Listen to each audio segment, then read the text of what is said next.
അസ്സലാമു അലൈക്കും വറഹ്മത്തുള്ളാഹി വബറകാതുഹു. പാസ്റ്റർ അനിൽ കൊടിത്തോട്ടം, കെ നൗഷാദ് എന്നിവർ തമ്മിൽ നടന്ന സംവാദ വീഡിയോയുടെ അതിന് മറുപടി പറയുക എന്ന നമ്മുടെ ദൗത്യത്തിൻ്റെ 16ാമത്തെ ഭാഗമാണിത്.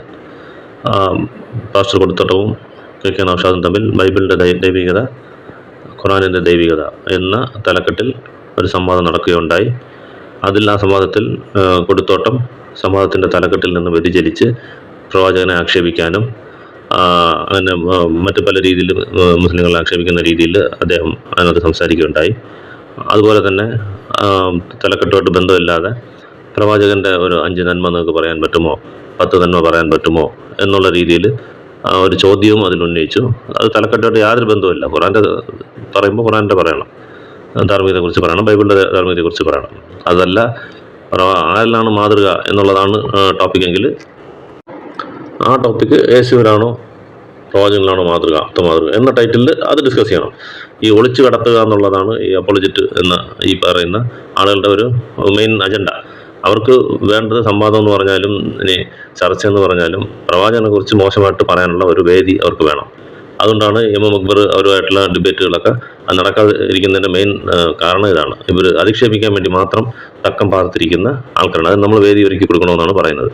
അത് പലപ്പോഴായിട്ട് ഇവർ തെളിയിച്ചിട്ടുണ്ട്. അനിൽ കൊടിത്തോട്ടൻ്റെ ഡിബേറ്റ് ആണെങ്കിലും ക്ലബ് ഹൗസിൽ നടക്കുന്ന പല ഡിബേറ്റുകളാണെങ്കിലും തലക്കെട്ട് എന്താണെങ്കിലും അതിനകത്ത് പ്രവാചകനെ അധിക്ഷേപിക്കുന്നത് അവർ കൊണ്ടുവന്നിരിക്കും. അത് നമുക്ക് നല്ലപോലെ അറിയാം, അവരുടെ സ്വഭാവം ഇതാണെന്നുള്ളത് അറിയാവുന്ന അപ്പോളജിറ്റുകളുടെ സ്വഭാവം അതാണ്. അതുകൊണ്ടാണ് നല്ല സംവാദങ്ങൾ അവരുമായിട്ട് നടക്കാത്തത്. അപ്പം എന്തായാലും പ്രവാചകൻ്റെ മാതൃക കാണിക്കാൻ പറ്റുമോ എന്ന് ചോദിച്ചതിന് നമ്മൾ പല ഭാഗങ്ങളായിട്ട് തന്നെ 16ാമത്തെ ഭാഗമാണിത്. അങ്ങനെ ഓരോ നന്മകളും പ്രവാചകൻ്റെ ഓരോ നന്മകളും എടുത്തു കാണിച്ച് അതിനുള്ള തെളിവും കാണിച്ച് അതിൻ്റെ നമ്പർ സഹിതം നമ്മൾ ഓരോരോ സവിശേഷ ഗുണങ്ങൾ പ്രവാചകൻ്റെ എടുത്ത് കാണിച്ചുകൊണ്ടിരിക്കുകയാണ്. ഈ ഭാഗത്ത് നമ്മൾ സൗമ്യത എന്നുള്ള ഒരു ഗുണം, ഇതിൽ പ്രവാചകൻ എങ്ങനെയാണ് നമുക്ക് മാതൃകയായിട്ടിരിക്കുന്നത്, അല്ലെങ്കിൽ മറ്റുള്ളവരിൽ നിന്നും എത്ര ഉത്കൃഷ്ടമായാണ് സൗമ്യത എന്ന ഒരു ഗുണം പ്രവാചകൻ അത് കാണിച്ചത് എന്നുള്ളതാണ്. സൗമ്യത നമുക്ക് ഏത് ഗുണമാണെങ്കിലും സൗമ്യത ഉൾപ്പെടെ നമ്മൾ ഒരാളിനെ ഒരു പരിധിവരെ എല്ലാവരും സൗമ്യത ആയിരിക്കും. ഇപ്പോൾ ചിലപ്പം ഒരാൾ എന്തെങ്കിലും പറഞ്ഞാൽ നമുക്ക് പെട്ടെന്ന് ദേഷ്യം വരണമെന്നില്ല, ചിലർക്ക് പെട്ടെന്ന് ദേഷ്യം വരും. അപ്പം മറ്റു കമ്പയർ ചെയ്ത് നമ്മൾ പറയും അയാൾ വലിയ സൗമ്യനാണ്, അങ്ങനെയൊന്നും വഴക്കൊന്നും പോകാറില്ല എന്ന് പറഞ്ഞാലും ചിരിച്ചുകൊണ്ടിരിക്കും, അങ്ങനെയൊക്കെ നമ്മൾ പറയും. പക്ഷേ സാധാരണ ആളുടെ കേസിലാണത്. പ്രവാചകൻ എന്ന് പറയുന്നത് അറേബ്യയുടെ ചക്രവർത്തി പ്ലസ് പ്രവാചകൻ, ദൈവത്തിൻ്റെ പ്രവാചകൻ എന്ന് ജനങ്ങൾ കോടാനുകോടി ജനങ്ങൾ വിശ്വസിക്കുന്ന ആൾ. അന്നുണ്ടായിരുന്ന അറബിയിലുള്ള എല്ലാ ആൾക്കാരും, ബഹുഭൂരിപക്ഷ ആൾക്കാരും പ്രവാചകനെന്ന് അദ്ദേഹത്തെ വിശ്വസിക്കുകയും പിൻപറ്റുകയും തങ്ങളുടെ ജീവൻ കൊടുക്കാൻ പോലും തയ്യാറായി നിൽക്കുന്ന ഒരു അനുയായ വൃന്ദം പ്രവാചകനുണ്ട്. പ്ലസ് ഭരണാധികാരിയാണ്, ഒരു വലിയ രാഷ്ട്രത്തിൻ്റെ ഭരണാധികാരിയാണ്. അടുത്തുള്ള രാജ്യങ്ങൾ പേര് കേട്ടാൽ പോലും പേടിച്ച് വിറയ്ക്കുന്ന ഒരു ശക്തമായ രാഷ്ട്രത്തിൻ്റെ തലവൻ. ആ സ്റ്റേറ്റിലായിരിക്കുമ്പോൾ, അങ്ങനെ ഒരു പദവി അലങ്കരിക്കുമ്പോൾ പ്രവാചകൻ്റെ ഈ ഗുണം സൗമ്യത എങ്ങനെയായിരുന്നു എന്നുള്ളതാണ് നമ്മൾ നോക്കേണ്ടത്. അപ്പോൾ അപ്പോഴാണ് അതിൻ്റെ എഫക്റ്റ് മനസ്സിലാവുക. വെറുതെ സൗമ്യത എന്ന് പറഞ്ഞു കഴിഞ്ഞാൽ ആരെങ്കിലും എന്തെങ്കിലും ഒന്ന് പറഞ്ഞു അപ്പോൾ കേട്ടോണ്ട് പോയി അതുകൊണ്ട് അങ്ങനെ സൗമ്യനാണ്, അങ്ങനെ പറയല്ല.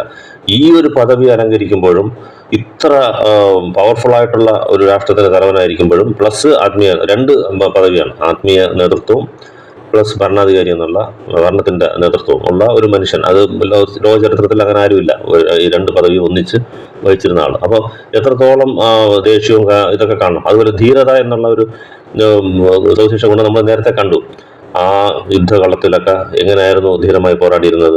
അതുപോലെ ആപൽക്കരമായ ഘട്ടങ്ങളിലൊക്കെ ഫ്രണ്ടിൽ നിന്നിട്ടുണ്ടായിരുന്നു, മുമ്പിൽ തന്നെ നിന്ന് എല്ലാ പ്രശ്നങ്ങൾക്കും നേരിട്ട് ഇടപെടുന്ന ഒരു ആൾ. അപ്പം അത്തരം ധീരതയുള്ള ആൾ നമുക്ക് എതിരെ ആരെങ്കിലും ഒന്ന് ശബ്ദിച്ചു കഴിഞ്ഞാൽ, അല്ലെങ്കിൽ എന്തെങ്കിലും മോശമായിട്ട് പറയാമെന്ന് കഴിഞ്ഞാൽ പെട്ടെന്ന് ദേഷ്യം വന്ന് അയാളെ ആക്രമിക്കാനോ അയാളെ കൊല്ലാൻ അയാളെ കൽപ്പിക്കുകയോ അങ്ങനെ എന്തെങ്കിലും ചെയ്യണം. അതായിരിക്കും നമ്മൾ പ്രതീക്ഷിക്കുക. പക്ഷെ അങ്ങനെയല്ല, നേരെ ഓപ്പോസിറ്റാണ്. നമുക്ക് ഓരോന്നോരോന്നായിട്ട് നോക്കാം. അപ്പം ഈ ഒരു സംഭവം നമ്മൾ നേരത്തെ പറഞ്ഞിട്ടുണ്ട്. പ്രവാചകൻ പള്ളിയിലിരിക്കുമായിരുന്നു. അപ്പോൾ ആദ്യകാലങ്ങളിൽ ആ പള്ളി എന്ന് പറഞ്ഞാൽ വെറും ഇതുപോലെ സിമെൻറ്റ് തറയും ടൈൽസ് ഒന്നും ഇല്ലല്ലോ, വെറും മണ്ണുള്ളതാണ്, ജസ്റ്റ് റൂഫ് മാത്രം കാണും.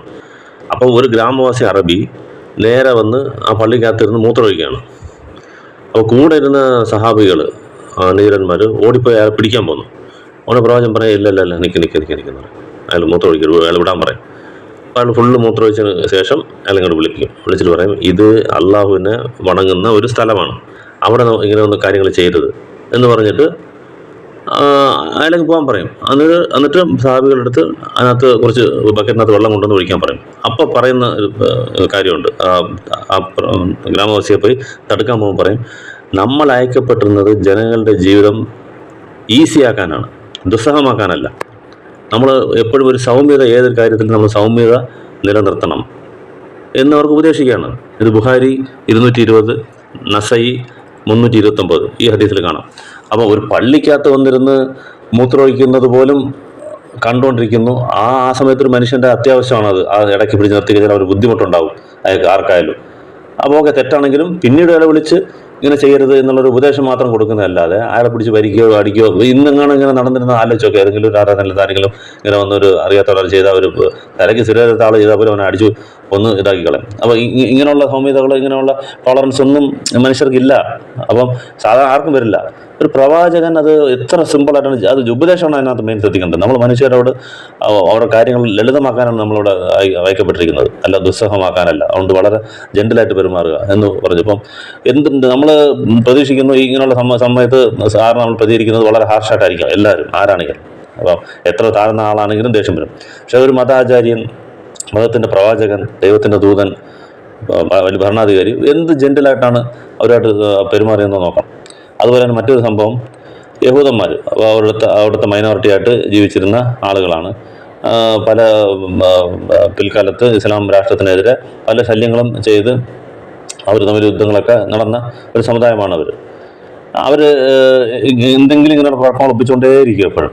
അപ്പോൾ അവരെന്ത് ചെയ്യുന്നു വെച്ചാൽ, പ്രവാചകൻ ഇരിക്കുന്ന സ്ഥലത്തും അവരും വന്നിട്ട് അസ്സലാമു അലൈക്കും, അറബിയാണല്ലോ അവർ സംസാരിക്കുന്നത്. അസ്സലാമു അലൈക്കും എന്ന് പറഞ്ഞാൽ നിങ്ങളുടെ മേൽ ശാന്തി ഉണ്ടാവട്ടെ എന്നാണ് മുസ്ലിങ്ങൾ അങ്ങോട്ടും ഇങ്ങോട്ടും പറയുക. അവർ ഗ്രീറ്റ് ചെയ്യുന്ന അങ്ങനെയാണ്. ഇവരെന്തെന്ന് വെച്ചാൽ അസ്സലാമു എന്ന് പറയാതെ ആ ലാ മാറ്റിയിട്ട് അസ്സാമു അലൈക്കും എന്ന് പറയും. ലാ ഉച്ചരിച്ചോ ഇല്ലയോ എന്നറിയാത്ത രീതിയിൽ അസ്സാമു അലൈക്കും. അസ്സാമു അലൈക്കും എന്ന് പറഞ്ഞാൽ നാശം ഉണ്ടാവട്ടെ എന്നർത്ഥം. അപ്പോൾ നേർക്ക് നേരെ വന്ന് പ്രവാചകൻ്റെ മുമ്പിൽ അവർ അസ്സാമു അലൈക്കും എന്ന് പറയുകയാണ്.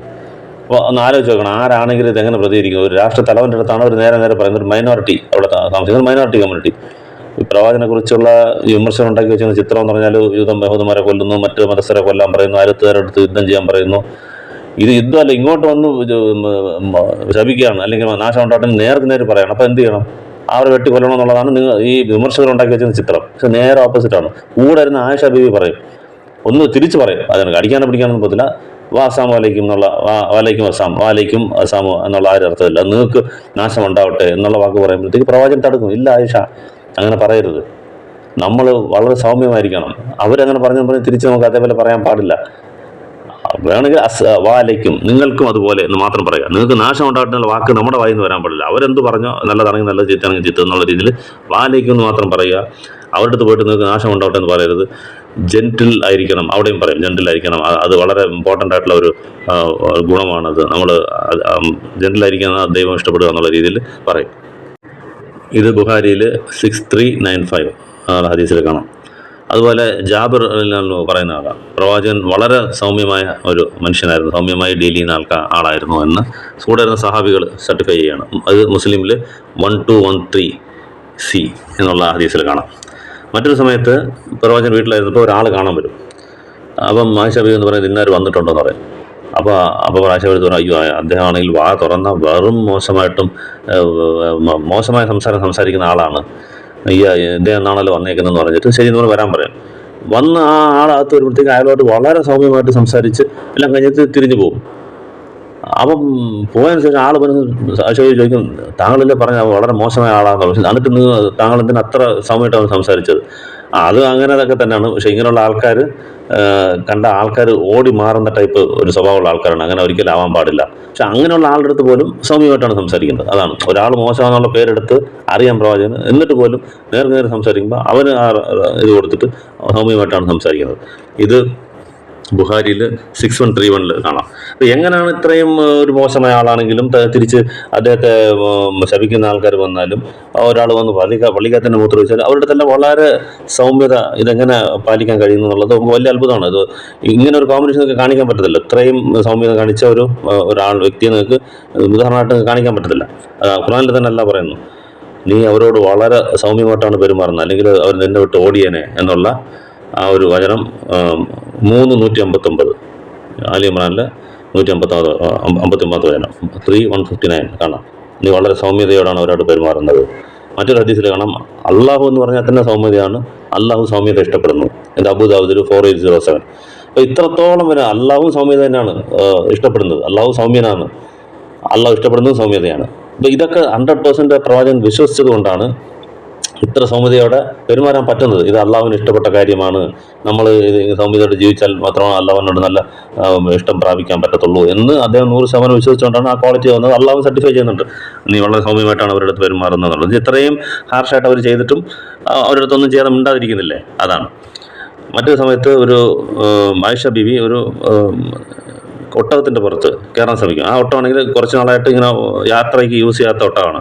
അപ്പോൾ അത് ഇച്ചിരി ടഫാണ്, അതിനെ ഒന്ന് മെരുക്കി കൊണ്ടുവരാൻ പാടാണ്. അപ്പോൾ അതിനകത്ത് കയറാൻ ശ്രമിക്കുമ്പോൾ എനിക്ക് തോന്നുന്ന ഒട്ടകം അങ്ങനെ സമ്മതിക്കുന്നില്ല. അപ്പോൾ അടിച്ചു പിടിച്ചൊക്കെ കയറണം എന്നുള്ള രീതിയിൽ ഇച്ചിരി ബുദ്ധിമുട്ടിയൊക്കെയാണ് ആയിഷ ബീവി കയറുന്നത്.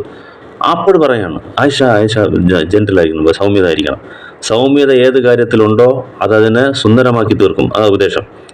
സൗമ്യത ഏത് കാര്യത്തിലുണ്ടെങ്കിലും അത് സുന്ദരമാക്കി തീർക്കും. ഏത് കാര്യത്തിൽ സൗമ്യത ഇല്ലയോ അതതിനെ നശിപ്പിച്ച് കളയും.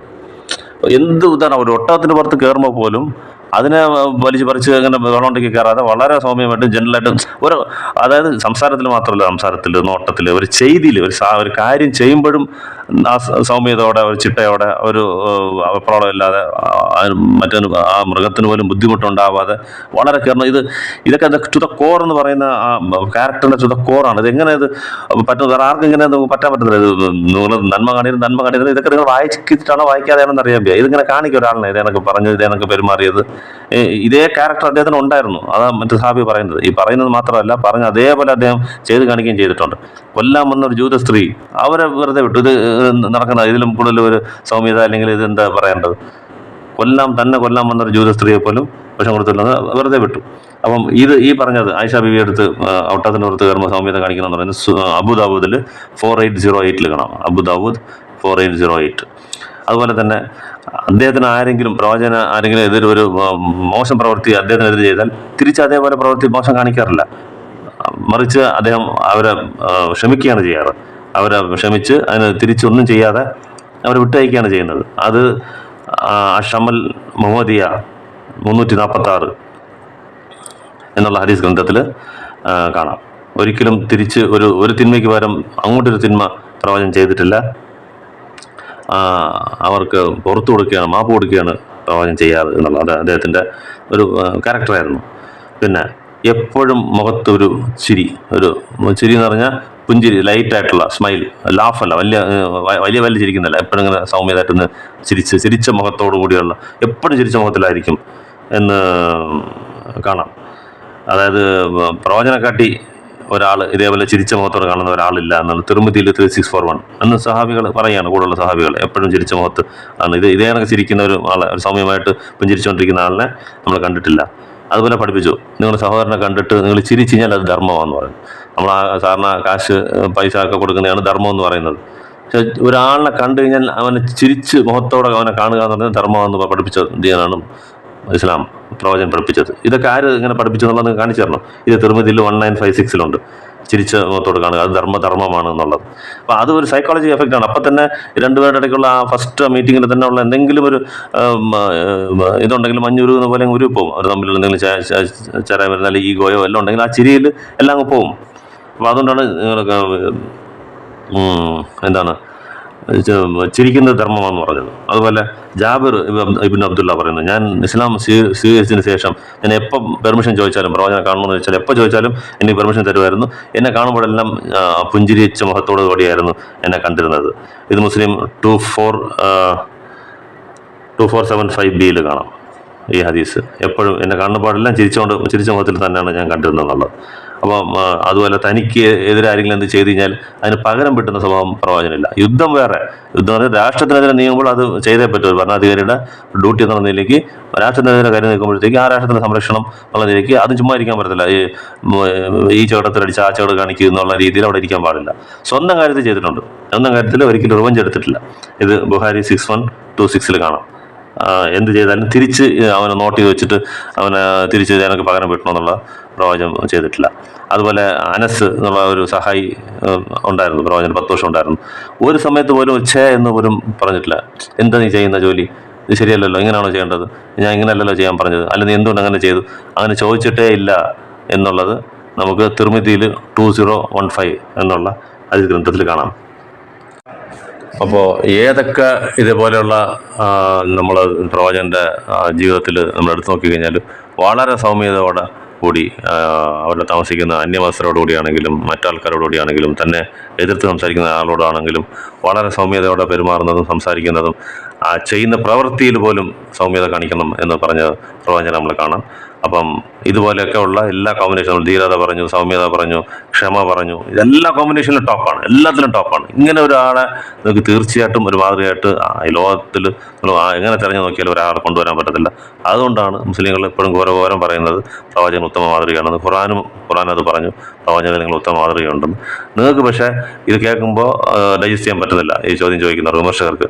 അതുകൊണ്ട് നിങ്ങൾ 5 നന്മ പറയും. അപ്പോൾ നമ്മളിങ്ങനെ സൗമ്യത, ധീരത എന്ന് പറഞ്ഞാൽ അപ്പോൾ ഇതാർക്കാ ഇല്ലാത്ത, അലക്സാണ്ടർ ധീരതയില്ല, സൗമ്യത ഗാന്ധിജി സൗമ്യതയില്ല എന്ന് തിരിച്ച് പറയാൻ വേണ്ടിയിട്ടാണ് ഇങ്ങനെ പറയുന്നത്. പക്ഷേ അങ്ങനെ ഒറ്റ വാക്കിൽ പറയുമ്പോഴത്തേക്ക് ചിലപ്പം ആൾക്കാർക്ക് നമ്മൾ പറയുന്നത് എന്താണെന്ന് മനസ്സിലാകാൻ പറ്റാത്തൊരു സ്റ്റേജാണ്.